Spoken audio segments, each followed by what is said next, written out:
¿Y si te dijera que esta maratón no va de quién corre más rápido sino de quién comete menos errores?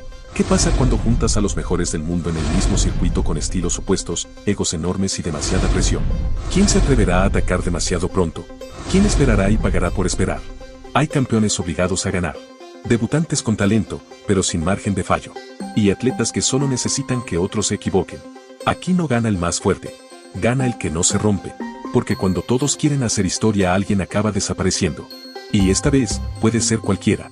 Esta carrera no se gana corriendo bonito. Se gana tomando decisiones incómodas. Este circuito no es una autopista. Tiene giros. Cambios de ritmo. Momentos muertos. Y eso rompe a muchos. Aquí el reloj engaña. Porque no importa cómo vas en el kilómetro 10. Importa cómo llegas al 35. En Londres, salir demasiado rápido no te hace valiente. Te hace vulnerable. Y salir demasiado lento no te hace inteligente. Te hace irrelevante. Aquí no hay un solo ritmo bueno. Hay el ritmo correcto en el momento correcto. El problema es que, cuando corres rodeado de estrellas, empiezas a correr mirando a los demás y dejas de escucharte a ti. Por eso esta maratón es tan peligrosa. Porque premia la paciencia, pero castiga la duda. Y cuando llegue el momento clave, ya no habrá liebres, ya no habrá excusas, ya no habrá segundas oportunidades. Solo quedará una pregunta: ¿quién sabe correr cuando el plan deja de funcionar? Empecemos por el hombre al que todos miran. Sebastián Sabe no viene a probar suerte. Viene como campeón. Y eso pesa.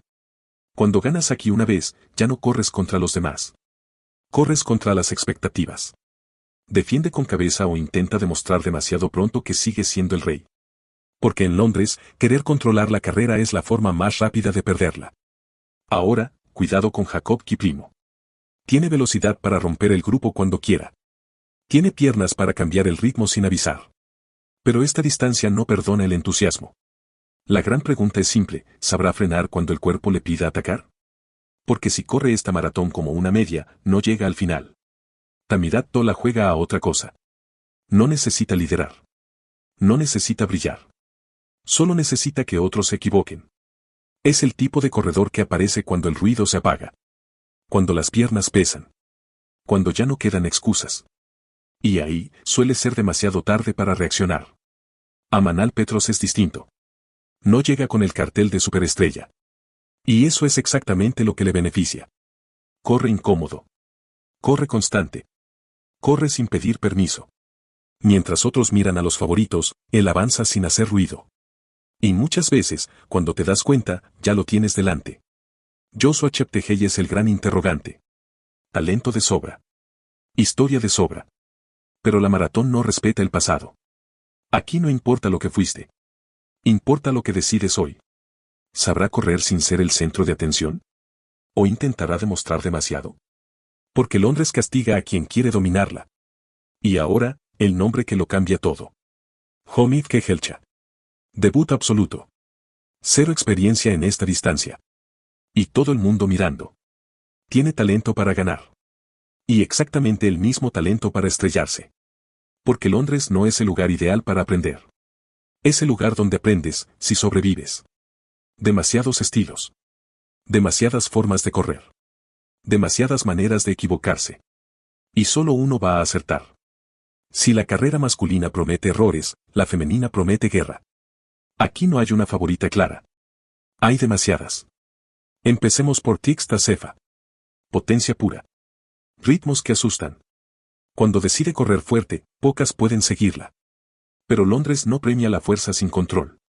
Aquí, imponer el ritmo demasiado pronto es una invitación al desastre. La pregunta es simple: ¿correrá para dominar o para ganar? Sifan Hassan es todo lo contrario. No necesita liderar. No necesita mandar. Necesita esperar. Es la corredora que parece incómoda, hasta que deja de serlo. Cuando otras empiezan a sufrir, ella empieza a correr. Y si llega viva al final, el problema no es alcanzarla. El problema es pararla. Pérez Yepechirchir sabe exactamente dónde está. Ha ganado las grandes. Ha sufrido las grandes. Y sabe que esta carrera se decide tarde. No necesita ataques espectaculares. Necesita constancia. Y cuando el grupo se rompe, siempre está ahí. Joyceline Jepkosgei es peligro puro. Tiene velocidad. Tiene resistencia. Y no le asusta tomar riesgos. Puede romper la carrera desde lejos o esperar a que otras lo hagan por ella. Si encuentra su día, no pide permiso. Y luego está Hellen Obiri.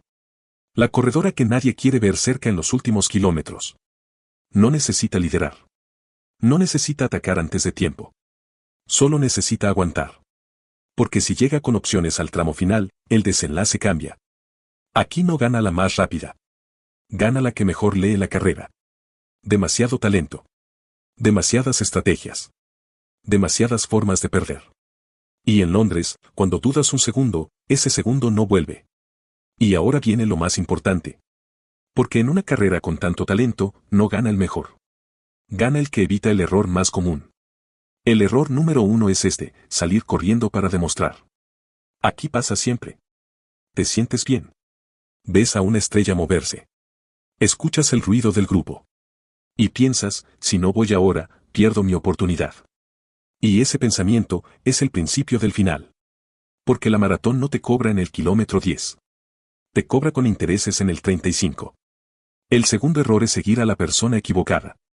No porque sea mala, sino porque su ritmo no es tu ritmo. Hay atletas que pueden correr incómodos.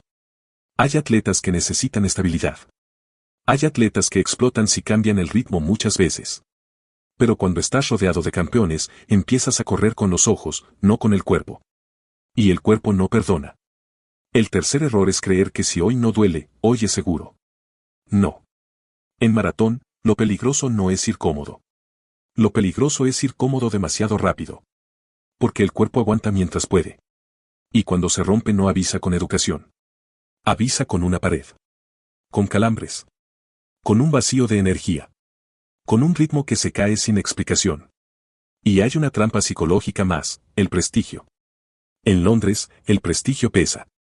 A veces pesa más que las piernas. Aquí muchos prefieren arriesgar y caer, antes que correr inteligente y ganar tarde. Pero si te pasas de valiente al principio, te conviertes en espectador al final. Y por eso esta edición es tan peligrosa. Porque hay campeones que quieren defender. Debutantes que quieren impresionar. Y estrellas que no aceptan hoy no.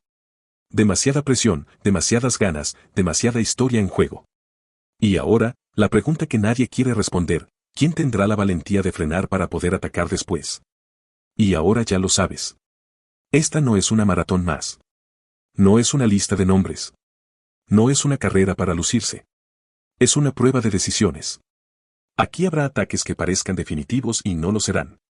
Habrá favoritos que desaparezcan sin ruido. Y habrá alguien que espere un segundo más y gane todo. Porque en Londres no vence el más rápido. Vence el que entiende cuando no correr. Cuando el ritmo engaña. Cuando el cuerpo pide frenar. Cuando la cabeza grita que ataques. Ahí se decide todo. Algunos llegarán como estrellas. Y se irán como advertencia. Otros llegarán sin hacer ruido. Y se irán con la victoria. La única certeza es esta, con tanto talento junto, alguien va a caer. La pregunta es, ¿quién crees que no llegará al final? ¿Y quién va a sorprender cuando nadie lo espera? Porque esta maratón no se gana al principio. Se gana cuando ya duele. Y ahí, ya no hay margen para mentirle al cuerpo. Y si quieres entender cómo se gana una maratón cuando todo se complica, tienes otro video esperándote aquí.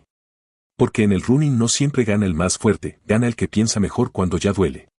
Nos vemos ahí.